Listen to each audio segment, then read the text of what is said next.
Cristo ressuscitou, aleluia. Ressuscitou verdadeiramente, aleluia.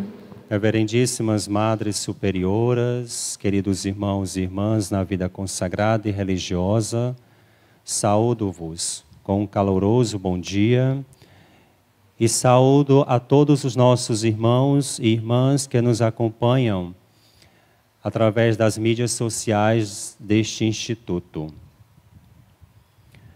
Hoje nós vimos a continuação, tanto na primeira leitura quanto no Evangelho, das leituras de ontem. E aí nós vamos aprofundando cada vez mais no conhecimento acerca de Jesus. E Ele mesmo, por esta liturgia, vai nos abrindo a inteligência. Ele vai fazendo com que nós compreendamos que Ele tinha sido anunciado desde todos os tempos, passados pelos profetas e patriarcas. Ele é o coração da Sagrada Escritura. Ele é o centro de toda a revelação bíblica. E na liturgia nós vemos que ainda não houve uma ruptura da comunidade cristã com a comunidade judaica. Eles ainda frequentam o mesmo templo, ainda praticam a mesma liturgia, estão ali ativos, na mesma comunidade do povo judeu. Essa ruptura se dará mais adiante, talvez lá no capítulo 5 dos Atos dos Apóstolos, culmina efetivamente no 8º, com a morte de Estevão. E aí as autoridades judaicas não veem com bons olhos as atitudes dos apóstolos, porque são as mesmas atitudes de Jesus. Nós aniquilamos o Nazareno, mas a sua seita continua se expandindo. E muito forte, continua evoluindo, continua dando frutos. Porque os mesmos seguidores dele também vão fazendo milagres, curas e pregando. Não tem quem cale essa gente. Vamos persegui-los, vamos matá-los, porque só assim nós aniquilaremos de uma vez por toda esta raça.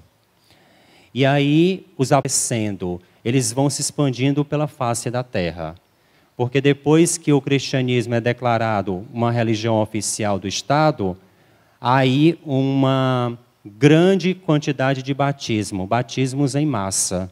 E os cristãos começam a esfriar na fé. Os cristãos começam a viver como os pagãos batizados. E aí o cristianismo começa a esfriar. A fé começa a cair. E a fé começa a não ser mais tão vigorosa como fora nos 3 primeiros séculos do cristianismo. Mas aqui na liturgia, nós escutamos ainda a continuação da primeira leitura de ontem. Quando Pedro sobe ao templo com João, a comunidade, e cura aquele coxo de nascença. Nós podemos perceber aí o quão é importante, também da nossa parte, essa acolhida ao outro. Pedro se interessou pelo outro, perdeu tempo, teve que dar ouvidos, teve que tocar, sorrir, acolher o outro na sua vida. Teve que se interessar pelo outro. Teve que perder tempo com o outro. A acolhida é fundamental, sobretudo nesses tempos bem difíceis, onde as pessoas estão cansadas, fatigadas, caminhando como que sem pastor. Onde as pessoas vão buscar alento em qualquer esquina, em qualquer seita, em qualquer movimento que ofereça um prato de lentilhas, que ofereça um alento, nem que seja um paliativo. O acolhimento é para o judaísmo uma lei fundamental. E Jesus toma esta lei do judaísmo para o cristianismo. e declara que o acolhimento, acolhida ao outro, a atenção, a palavra dirigida, e mesmo que eu não tenha palavras, mas só pelo fato de eu escutá-la, é critério de salvação. A acolhida para nós no cristianismo é critério de salvação. Em Mateus capítulo 25 nós vamos encontrar isto. Fui hóspede e me acolhestes, e me recebestes. Por isso eu vos declaro, vós sois benditos do meu Pai, e vão para o céu. Os que não me acolhem, não acolhendo os irmãos, vão para o inferno, preparado para Satanás e seus demônios. Quem diz é o próprio Jesus no Evangelho. A acolhida é fundamental nas nossas comunidades cristãs. Sem essa acolhida, nós podemos levar o outro à perdição. E nós podemos deixar a oportunidade da graça de Deus passar na vida do outro. Porque o tempo que Pedro e João tiveram perdendo, aparentemente, tempo com aquele que não pedia outra coisa a não ser uma esmola, porque eles poderiam muito bem ter dado uma esmola para se livrar daquele sujeito que perturbava ali na porta da igreja. Mas eles pararam. Eu não tenho ouro, eu não tenho prata, eu não tenho hoje alimento, hoje eu não tenho uma roupa para te dar, mas o que eu tenho eu te dou, a minha oração. A minha oração em nome de Deus. O quanto é importante nós de fato levarmos a sério a nossa oração para com os outros, quando as pessoas se recomendam às nossas orações. Ô irmão, ô irmã, reze por mim. E às vezes a gente diz que reza e fica por isso mesmo. Quão é sério nós de fato nos interessarmos e dedicarmos um pouquinho de tempo para interceder pelas pessoas. Porque a intercessão de Pedro e João, porque não foram eles que realizaram o milagre. Ele vai dizer na leitura de hoje, foi Cristo, o poder do ressuscitado transformou a vida daquele homem, através de nós, evidentemente. Mas a força da palavra, a força da oração, chegou ao seu coração. E o que foi que causou na vida daquele homem? Apenas uma cura física? Não. A conversão, a adesão à fé. Por isso que a primeira leitura diz, os discípulos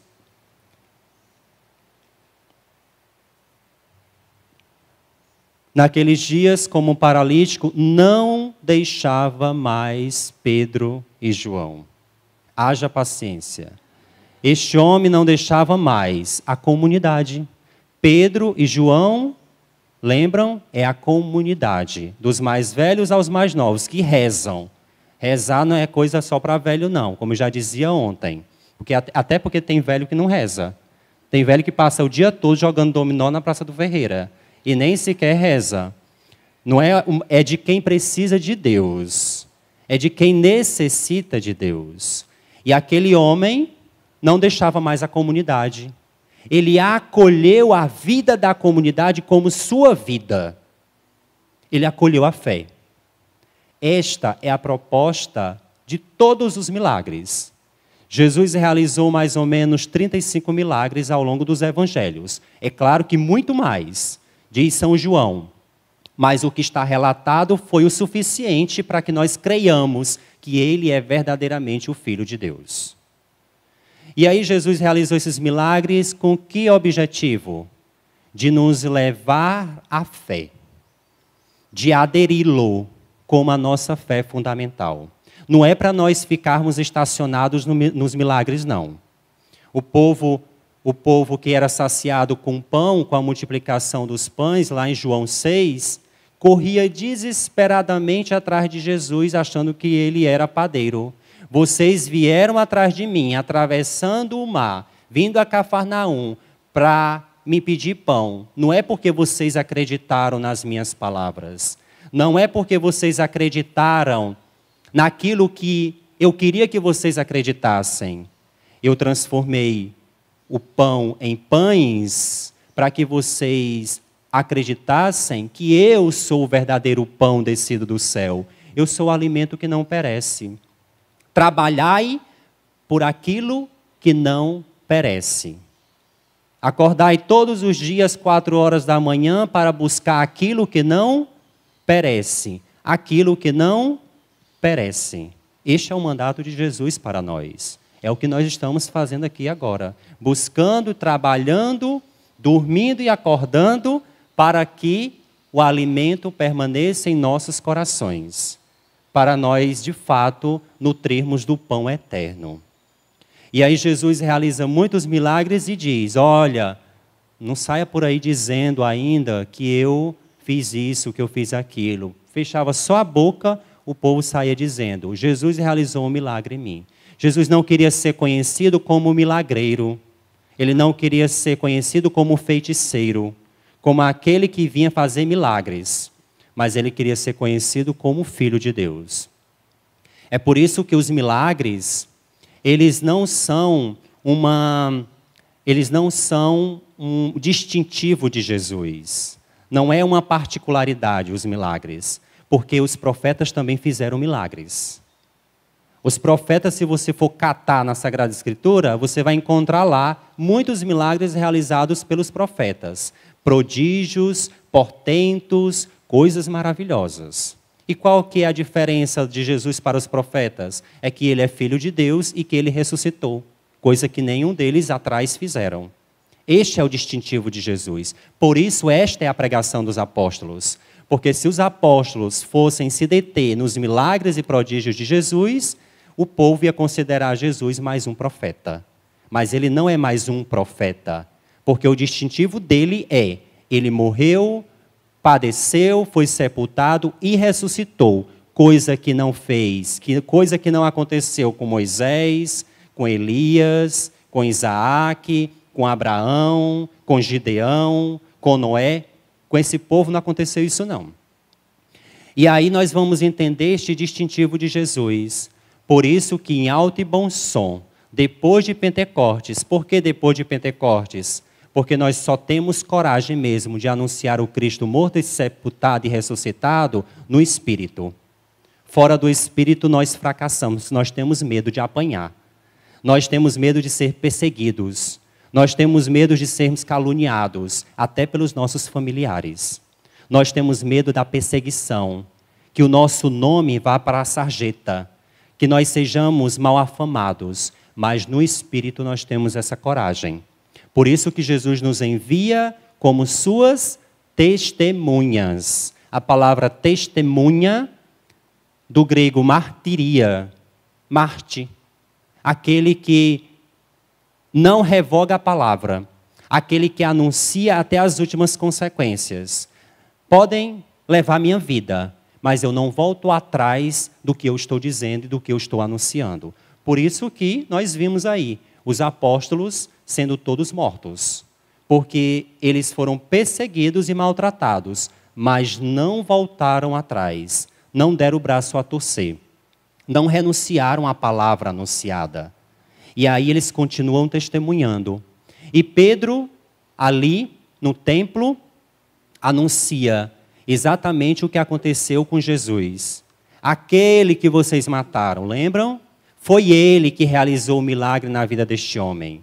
E agora, ele maduro, caminhando com as próprias pernas, abraçou a fé da comunidade. Qual que é a fé da comunidade? A fé no Cristo morto e ressuscitado. Crucificado, sepultado e ressuscitado.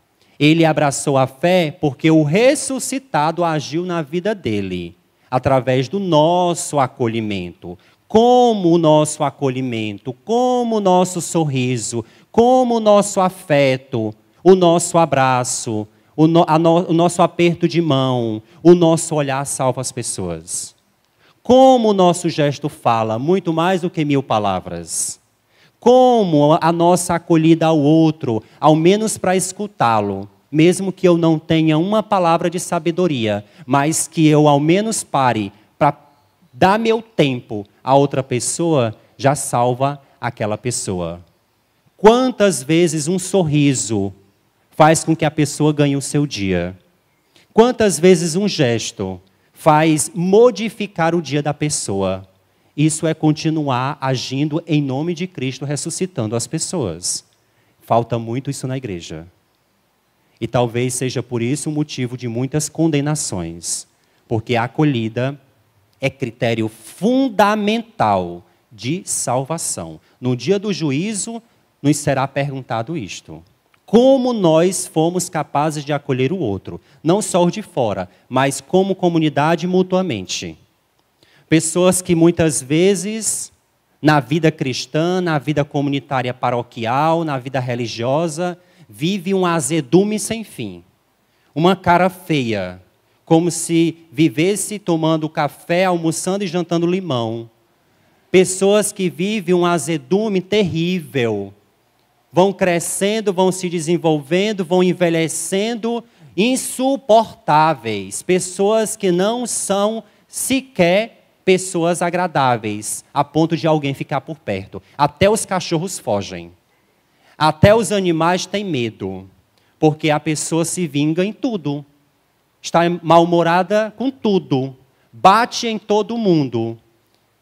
E ai daquele que ser o primeiro a se aproximar de mim ao acordar, no início do dia, porque o mau humor é terrível.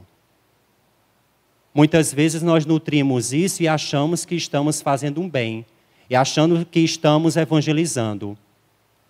São Francisco já dizia isso, saiam para evangelizar, se preciso for, fale. Porque a evangelização se dá com gestos concretos, se dá com a vida, se dá com um pequeno gesto de delicadeza, de gentileza. Deus lhe pague. Ave Maria.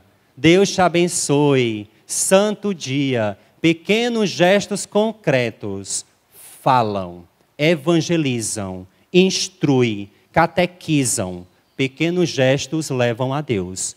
E olha que levou à salvação daquele homem. Fez com que aquele homem abraçasse a fé. Também nós somos esses portadores. Porque muitas vezes nós achamos que a caridade é só entupir as pessoas de coisas, né? Caridade é só dar objetos, dar alimento, dar roupa. Isso é uma extensão da caridade. São Paulo, na sua primeira carta aos Coríntios, no capítulo 13, vai dizer: que adianta eu dar todos os meus bens e não ter caridade? Opa! Então o que é caridade? Não é dar os bens? Não necessariamente. O Papa Bento XVI vai dizer que o maior ato de caridade humano que nós exercemos uns para com os outros é a oração. Onde a minha palavra e o meu gesto não chegam, a minha oração chega. Por isso é muito sério este compromisso que nós assumimos com as pessoas. Porque foi a oração de Pedro e de João que levou aquele homem a abraçar a fé, a ponto de não largá-los mais. E aí nós vamos compreendendo o que Pedro vai falando. O Jesus que libertou este homem foi aquele que vocês mataram, trocando ele por um assassino. Trocando o Cristo, o príncipe da vida, por um assassino, Barrabás. O nome Barrabás. A expressão bar, em hebraico, significa filho de ou filho do. Bartimeu. Bartimeu era filho de quem? Timeu. Bartimeu, filho de Timeu. A expressão Bar significa filho de ou filho do. Barrabás, Abá, pai, paizinho. Barrabás era o filho do pai, mas era o falso filho do pai. E o povo, em vez de levantar a mão e soltar o verdadeiro filho do pai, soltam o falso filho do pai. Solta os ídolos. Grita em busca de socorro pelos ídolos, aos ídolos. Nós continuamos muitas vezes gritando, muitas vezes apelando para os ídolos que nós mesmos construímos. Pode ser um político de estimação, que muita gente tem. Pode ser um jogador de futebol, endeusado. Pode ser um cantor. Nós mesmos, com o nosso ensimesmamento, com a nossa mania de egolatria, com o nosso enchimento. Só sou eu, depois de mim, eu de novo. Eu sou insubstituível. Ninguém pode fazer o que eu faço. Sou eu mesmo, eu sou o melhor. E essa mania de ensimesmamento é um pecado terrível de idolatria de mim mesmo. E que muitas vezes nós não nos damos conta, seja na vida comunitária, social, seja na vida religiosa, seja onde for. Essa mania de enchimento, essa mania de endeusamento, que nós corremos o risco, somos tentados e corremos o risco de acreditarmos que nós somos isso que só nós acreditamos.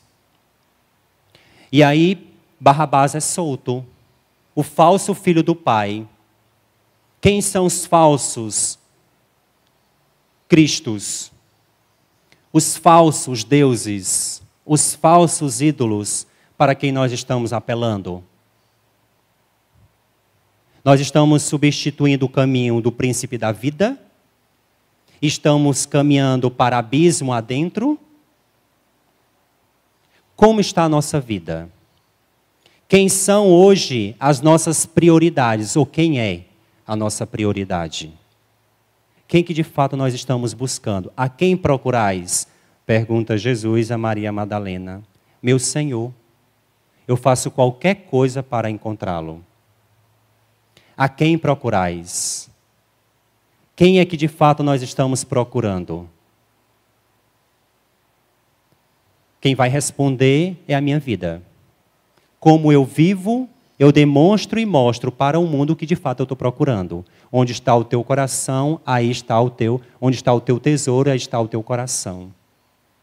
Jesus já nos disse isso depois. Porque em quem nós estamos depositando a nossa confiança, a nossa fé, a nossa esperança, a nossa razão de ser? A minha vida, o meu marido é minha vida. A minha esposa é minha vida, sem ela eu não vivo. Os meus filhos são tudo para mim.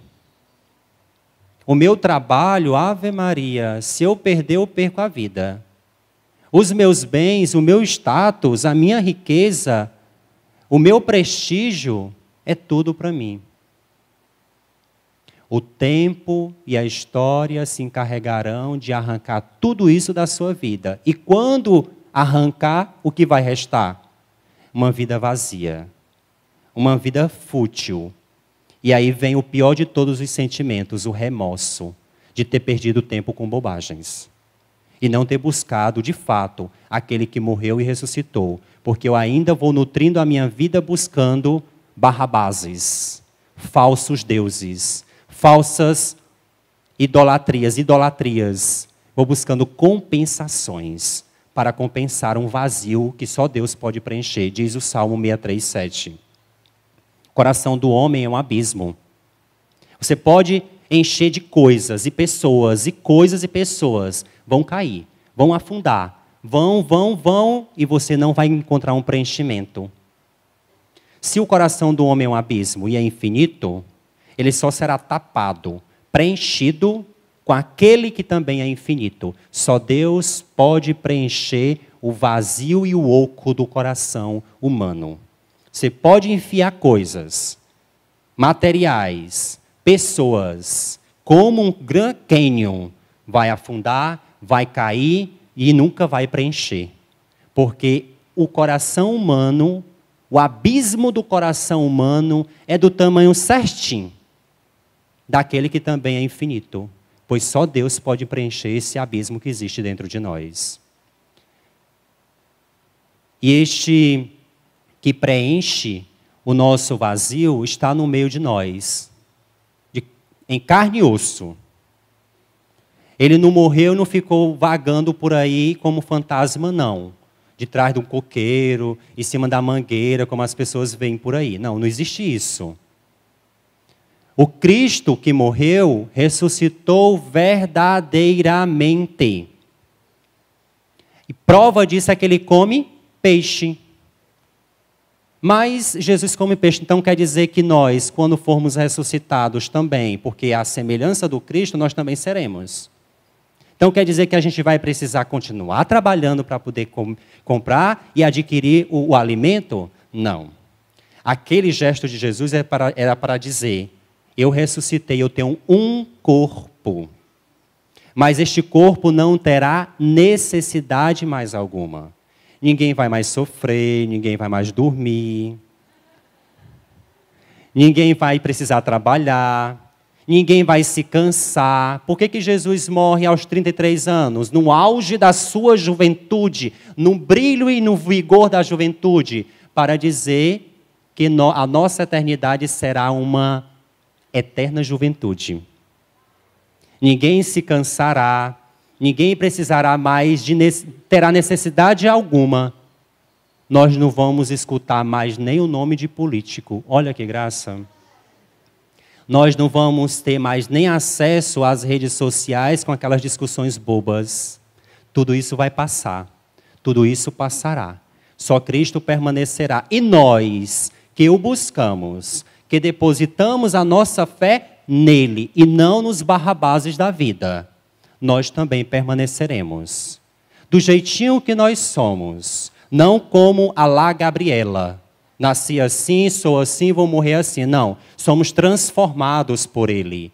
O ressuscitado tem um corpo glorioso. São Paulo vai dizer que ele não sabe definir como é esse corpo. Só sabe que é assim. Só sabe que é um corpo glorioso e é o mesmo que nós teremos. Sem necessidade de usar óculos, sem necessidade de controle de tempo, porque o padre fala demais, sem necessidade de meios eletrônicos. Ninguém vai mais precisar dormir, ninguém vai precisar mais comer, ninguém vai precisar mais fazer nada do que existe neste mundo, porque o nosso corpo será ressurreto e será abastecido eternamente pelo próprio Senhor, porque Ele mesmo se dará a nós na Eucaristia eterna, no banquete eterno. O que nós estamos fazendo aqui é um pequeno ensaio. As pessoas, depois eu escuto, nossa, que missa muito bonita lá do Hesed, muito bem preparado, é uma presteza, uma docilidade, uma delicadeza no altar, no material litúrgico, no canto. Nossa Senhora, me transportei para o céu com o canto do coral lá do Hesed. Aqui é um pequeno ensaio daquilo que eternamente nós viveremos. Quantas pessoas, como eu queria estar lá, como eu queria estar celebrando, escutando e vendo ao vivo eles cantando. Pois bem, cuide da tua vida, para que a gente possa de fato desfrutar disso eternamente. Porque nós uniremos as nossas vidas aos anjos e santos. É o que a gente reza no final do prefácio. Unamo-nos as nossas vozes aos santos e anjos para entoar um só hino de louvor a Deus. E este hino que elas hoje cantam, você também se unirá no céu. Porque lá será o eterno canto, o canto eterno, o hino de louvor para sempre a Deus. Amém. É nessa dimensão que nós vivemos neste mundo, sem baixar a crista, sem perder a esperança, caminhando, porque o Senhor nos enriquece, está no meio de nós e nos dá a sua paz. Domingo a gente vai entender o que é esta paz, cenas para os próximos capítulos. Louvado seja nosso Senhor Jesus Cristo.